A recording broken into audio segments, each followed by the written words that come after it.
2023 मध्ये सगळ्यात गाजलेला लग्न सोहळा म्हणजे प्रसाद जवादे आणि अमृता देशमुखचा. बिग बॉस मराठीमध्ये जमलेली ही जोडी खऱ्या आयुष्यात सुद्धा लग्न करेल असं कोणालाच वाटलं नव्हतं. त्यांच्या लग्नाच्या गोड क्षणांनी सगळ्यांचंच लक्ष वेधलं. तर आता लग्नानंतर प्रसाद अमृताची पहिली मकर संक्रांत साजरी झालीय. पाहूया.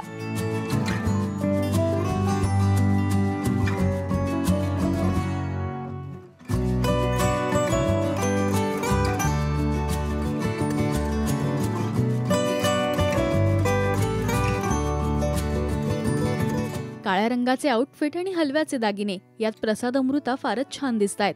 तर पैठणीची रांगोळी आणि खास उखाणा लक्षवेधी ठरतोय. मकर संक्रांत म्हणजे लावलेच पाहिजे पतंग. मकर संक्रांत म्हणजे लावलेच पाहिजे पतंग. तुम्ही सगळ्यांनी पाहिली आहे का प्रसादची फिल्म मलंग?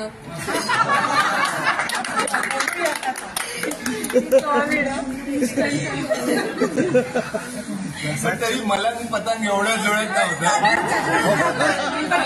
प्रमोशन केलं मी फिल्मचं. पण आता बघा जमलं तर एकदम ओळखूनही येणार, पण आज येतो. पूर्व आयुष्यातला माझ्या मी खूप होतो. तू काय आता मकर संक्रांतीच्या दिवशी छान घातलाय अमृताने दागिना हलवा. नाही हलव्याचा दागिना.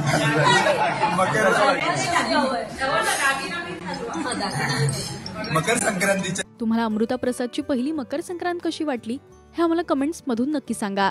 मराठी सिनेविश्वातील बातम्या, अपडेट्स आणि गॉसिपसाठी तुम्ही सबस्क्राईब करा राजश्री मराठी.